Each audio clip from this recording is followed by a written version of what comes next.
DMTV Info, votre chaîne d'information en temps réel.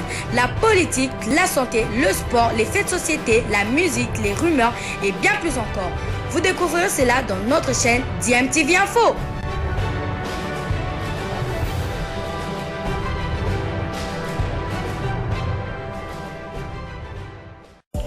Vous êtes sur DMTV, bonjour ou bonsoir, tout dépend de l'heure à laquelle vous nous suivez. Tout plaisir est pour nous de vous retrouver, mais surtout de savoir que vous êtes nombreux en train de suivre votre chaîne YouTube DMTV. DMTV qui vous propose l'actualité, vous propose également des analyses et des réflexions sur des sujets d'actualité, sur des faits sociaux, tout simplement sur des réalités que nous observons ici chez nous en République démocratique du Congo. C'est ce mercredi 20 avril que le ministre de Sport et Loisirs, Serge Tchimbonkonde, va répondre à la question orale avec débat lui adressé par le député national Alphonse Ngoï Kasongi. Certaines structures promettent d'accompagner Ngoï Kasongi ce mercredi au Palais du Peuple, notamment l'ONG centrale d'initiative pour le développement humain et durable qui, à travers son département Sauvant le sport en RDC et en collaboration avec la Générale des cultures et de management Africa International, a déposé un mémo hier au bureau du président de l'Assemblée nationale pour demander aux députés nationaux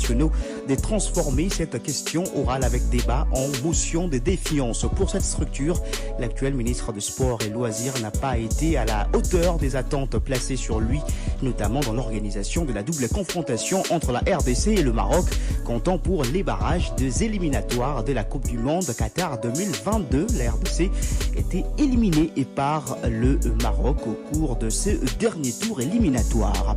Et parlons toujours du ministre de Sport et Loisirs, Serge Tchimbonkonde s'est entretenu hier avec les dirigeants de la commission de gestion de la Linafoot et ceux de la Fédération congolaise de football association. Au menu de leur échange, l'épineuse question de la suite à réserver au championnat de la Vodacom Ligue 1 pour cette saison 2021-2022. Enfin, une lueur d'espoir quant à la reprise de ce championnat d'élite de la RDC arrêté complètement depuis le 9 mars dernier.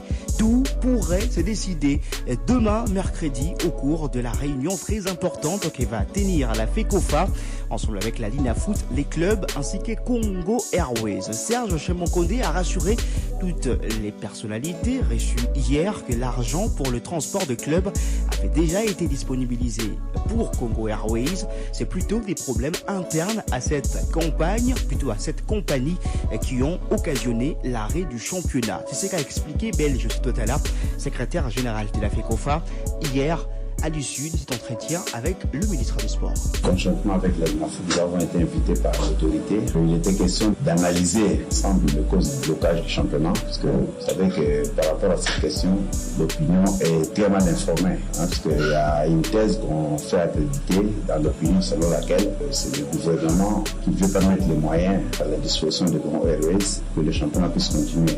Mais aujourd'hui, l'autorité a expliqué que c'est tout à fait autre chose, parce que les paiements étaient bien et bien disponibles, mais il y a des raisons internes dans l'organisation de Congo Airways qui a fait que les paiements n'ont pas été effectifs, puisque les fonds étaient déjà disponibles au niveau de la Banque centrale pour créditer le compte de Congo Airways. Mais c'est cette compagnie qui, par rapport à son fonctionnement qui n'a rien à voir avec les instances de football ni le gouvernement, qui a fait que le paiement n'est pas abouti. Alors, présentement, nous sommes en train d'envisager d'autres solutions pour pallier à la situation, de sorte que le championnat, parce que vous savez qu'il y a des agendas qui nécessitent la reprise du championnat, notamment le CHAN, la CAN, puisqu'il y a un consensus qui s'est dégagé par rapport à une présence des joueurs qui jouent sur place dans les équipes nationales, donc le CHAN et la CAN, et ces joueurs régulièrement viennent de la Linafoot. Donc sans champion de la Linafoot, les sélectionneurs auront du mal à connaître la forme réelle des joueurs au moment de leur sélection. Par rapport à cela, le mercredi à 13h, nous avons notre réunion avec la Linafoot qui serait étendue au club ainsi qu'aux transporteurs comme Airways. C'était la Belge Totala qui est secrétaire générale de la Fédération congolaise de football association. On écoute à présent le vice-président de la Linafoot, José Dayoni Wawa, qui parle notamment du retour du public au stade des Martyrs dès la reprise du championnat, tel qu'autorisé par le ministre de Sport et Loisirs. Vous le savez, le stade des Martyrs était le dernier stade, le stade en tout cas qui n'avait plus accueilli de supporters depuis l'autorisation du retour du public dans les différents stades de la RDC.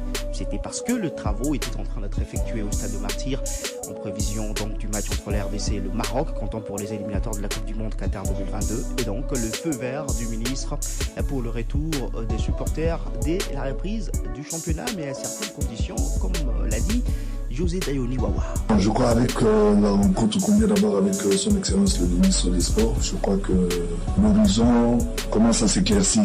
Et je crois que dans les tout prochains jours, après la réunion de mercredi, je crois qu'il y aura des bonnes nouvelles à tous les sportifs et à tous les clubs qui participent à notre championnat, c'est-à-dire la reprise de notre championnat. Le ministre nous a encore rassuré qu'il y a possibilité que nous puissions avoir l'accès du public qui permettra également et au club et à la Foot avoir un peu plus de moyens pour pouvoir faire face à leur situation. Et je crois que tout a été fait, mais il y a quand même certaines conditions que nous devons remplir avant que le ministre nous accorde le retour du public au stade. Je crois que c'est déjà chose faite, puisque par rapport aux conditions qu'a posées le ministre, nous avons les moyens de pouvoir les réguler. Voilà, c'était là José Dayoni Wawa, qui est donc vice-président, le premier vice-président de la commission de gestion de la Ligue nationale de football. Comment font les clubs pour maintenir leurs joueurs en jambes en vue d'un retour sur le terrain? On a approché un des dirigeants de club de la RDC, il s'agit de Guy Capia, qui est coordonnateur de la formation de l'AS Maniama-Aignan de Kindu. Alors comment les unionistes se préparent pour justement ne pas être mal en point lors de la reprise du championnat? Je propose de l'écouter. Ça fait déjà depuis 3 mois qu'on n'a pas assez joué. Bon, au niveau de Kindu, on a essayé de s'organiser, que chaque semaine qu'on puisse jouer au moins un match de football avec une équipe locale. C'est comme ça qu'on a fait pendant tout le mois de mars. On a eu à s'entraîner, à jouer des matchs amicaux avec les équipes de la Ligue provinciale. Maintenant, là, nous avons essayé d'organiser un tournoi. Un tournoi avec toutes les équipes de tous les territoires du Maniema qui sont venus à peu près. On a au moins 7 équipes qui sont en train de jouer. Un tournoi qui va s'étaler sur 10 jours. Vous pensez que c'est un meilleur moyen pour maintenir vos joueurs en jambes au cas où le championnat reprenait maintenant? Oui, en attendant que le championnat reprenne, on a voulu d'abord s'occuper de ça. Vous savez que les joueurs, si les joueurs ne s'entraînent pas, ils perdent physiquement sa capacité de jouer. C'est-à-dire qu'il faut savoir s'occuper d'eux chaque jour et chaque instant. C'est comme ça qu'on a trouvé, c'est le meilleur moment de s'occuper des joueurs en attendant bien sûr la reprise du championnat. C'est un tout petit peu compliqué aussi pour le dirigeant de club de pouvoir gérer tout ça? C'est très compliqué, d'autant plus que les joueurs, dès qu'il est là, vous le prenez en charge en tout et pour tout. C'est-à-dire que vous les logez. Vous savez à qui nous 90% des joueurs proviennent d'autres provinces du pays. Et non seulement il faut les loger, il faut les nourrir, et à la fin du mois, il faut les rémunérer. Normalement, comme c'était prévu pour une saison normale? Oui. Mais vous savez, ça pèse beaucoup. Ça nous a dit de gérer la tâche si les joueurs étaient en pleine compétition. Là, ils sont sur place. C'est depuis décembre qu'on a joué notre dernier match. Ils sont là, on les prend en charge. Et on venait d'ailleurs de liquider leur salaire du mois de mars. Maintenant, là, on est presque à mi-avril. Le championnat n'a pas encore repris. Ça coûte tellement beaucoup que les dirigeants des clubs commencent maintenant à s'essouffler quelque part. Voilà, c'était là Guy Capia, qui est coordonnateur de la formation de l'AS Maniama-Aignan. Maniama-Aignan qui est actuellement 4e au classement de la Vodacom Ligue 1 avec 31 points après 15 matchs joués. Le trio de tête est composé du tout-puissant Mazembe, 45 points, 17 matchs joués.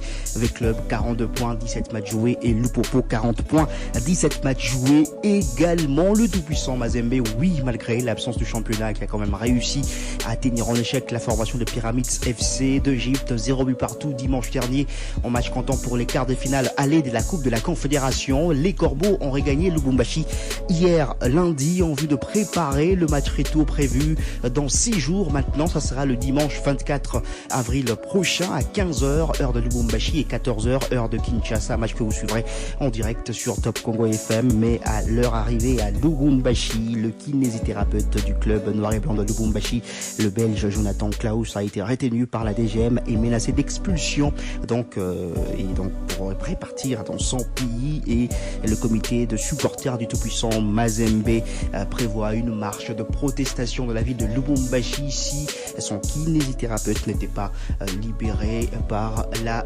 DGM. Donc le communiqué est même sur le site internet du club tout-puissant mazembe.com.